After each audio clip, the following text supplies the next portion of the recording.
Many influencers now claim that push-pull legs is the worst split for gains. While it was once the meta, its popularity has declined in recent years. Surprisingly, full body and upper lower splits have taken over. The optimal crowd now recommends these splits to minimize central fatigue, provide twice-a-week frequency for major muscles, and reduce overlap, leading to better recovery and time efficiency. I agree, and have held this stance for at least a decade. Training 6 days a week for just twice a week muscle protein synthesis never made sense to me.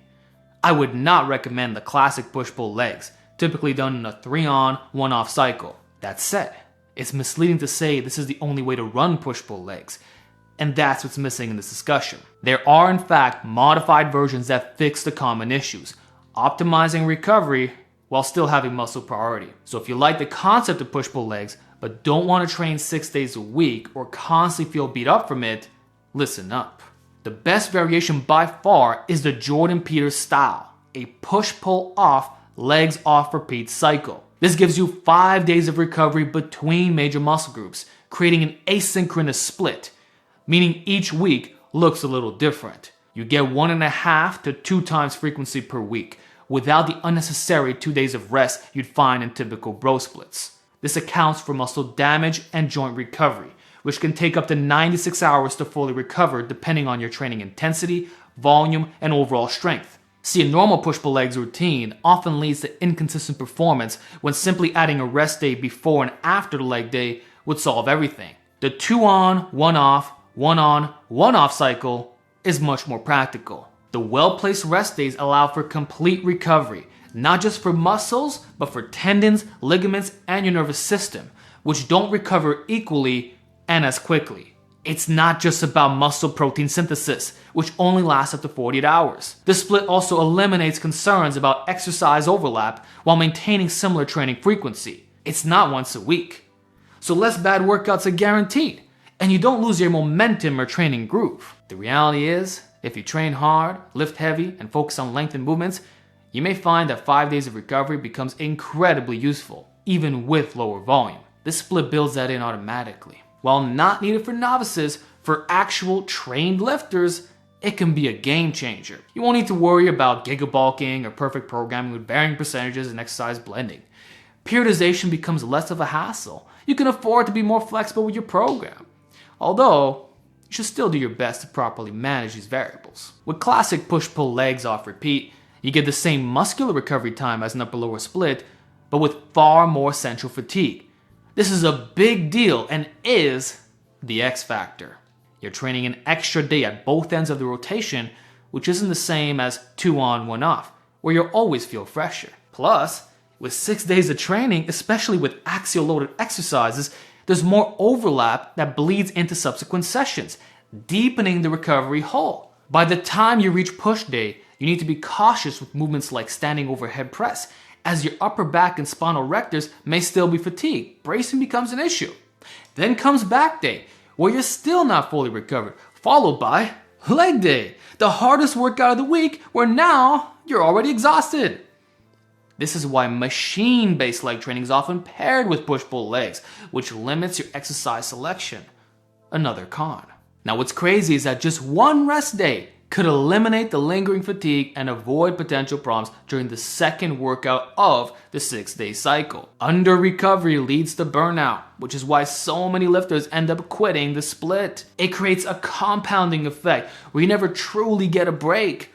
Even though 72 hours between muscle groups might appear fine on paper, it's not enough here due to the inevitable overlap and uneven recovery. Training 6 days a week stretches your recovery needs compared to an upper-lower split, where you have rest days in between, and the entire upper body gets a full 72 hours of recovery at once.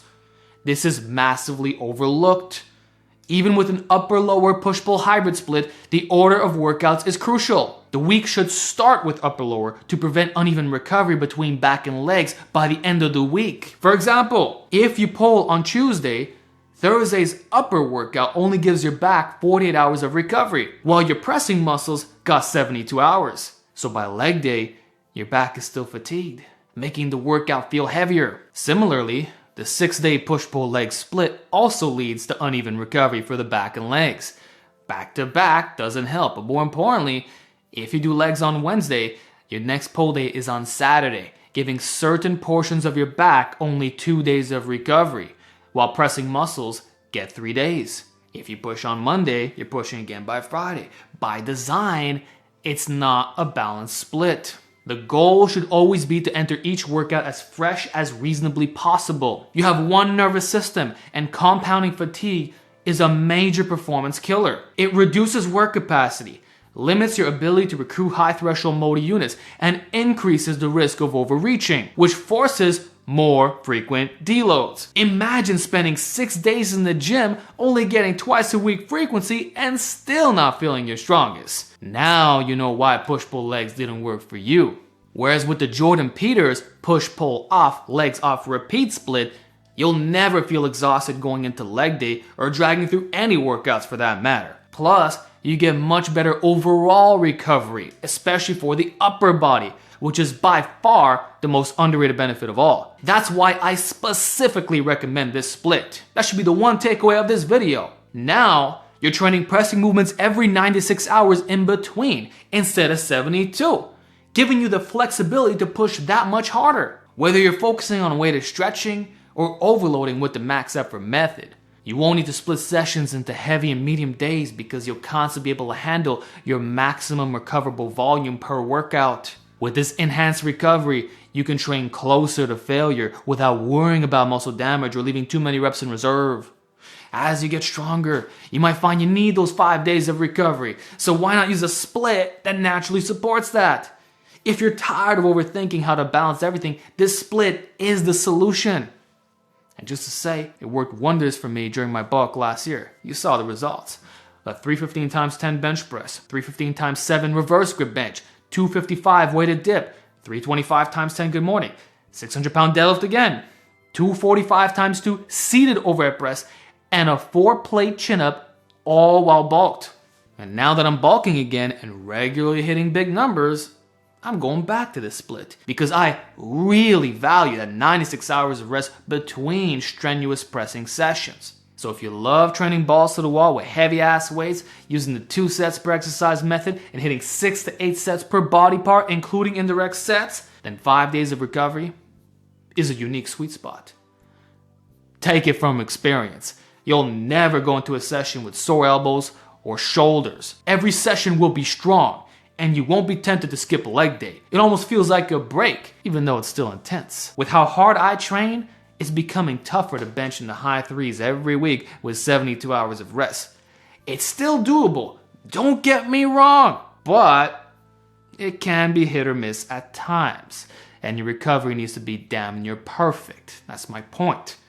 So I feel much better with 96 hours. And so I've accepted that this is going to be my new norm moving forward. And for some of you stronger lifters, it might be the same. Accept your recovery limits unless you're willing to dial back both volume and effort. The second best modified split, though it may seem contradictory to what I said earlier given central fatigue, is a 5-day push-pull legs routine. So push-pull legs, push-pull-off-off, repeat. This split works well for those who don't like upper-lower splits or random training days and want to focus on upper body development.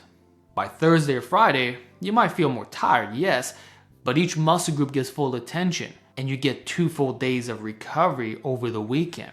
Adding A and B days can also help manage this fatigue, since there's a trade-off between 72 hours of recovery and twice a week frequency. A key benefit is having just 1 leg day, which noticeably reduces fatigue and overlap. Each week starts fresh, making this a solid option, and you'll look forward to the weekends.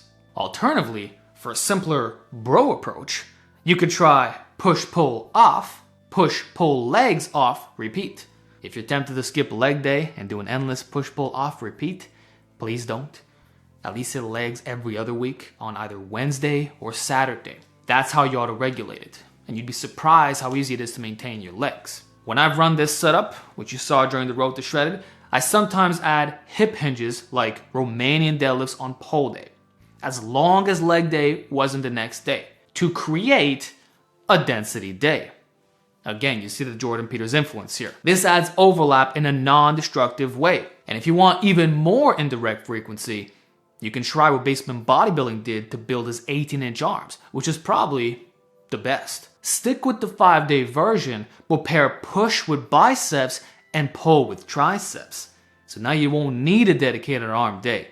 It's a much better option than push-pull legs, upper arms from a recovery and frequency standpoint.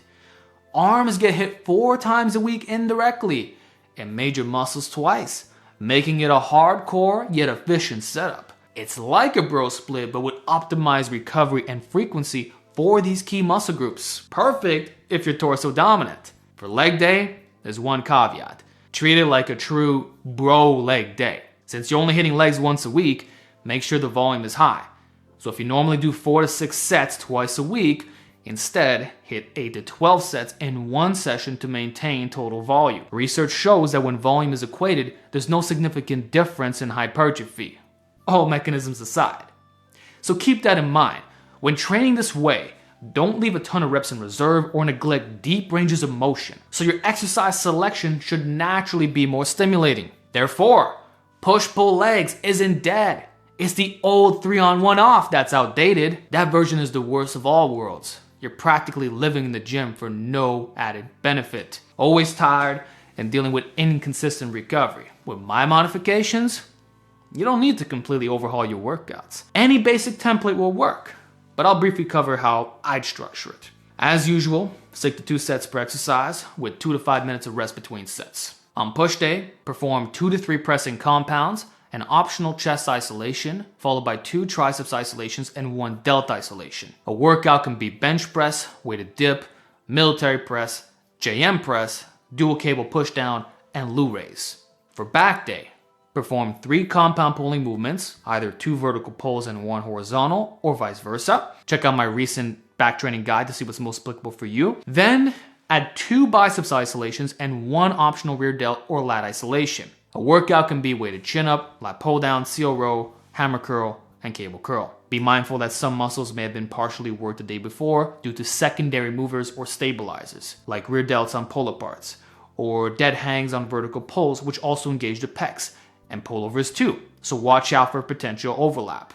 For leg day, perform 3 big compounds, 1 to 2 squat variations, 1 hinge, and 2 to 3 isolations for quads and posterior chain. A workout can be barbell squat, good morning, split squat, reverse Nordic, Nordic curl, and reverse hyperextension. This will be your highest volume day with up to 6 exercises at 2 sets each. That's all you need. What's great about modified push-pull legs is that it combines the benefits of a bro split with added frequency and a longer recovery window. 7 days of rest is not necessary unless you're older or recovering from an injury. Overall, with these improved splits, you'll need less deloads while training more frequently and intensely, pushing harder in each session. Never afraid to go all out. So I would not recommend the original 6-day push-pull legs. But with these simple adjustments, you now have a legitimate option. Enjoy the enhanced recovery and progression, and comment down below if you can relate to the problems I highlighted.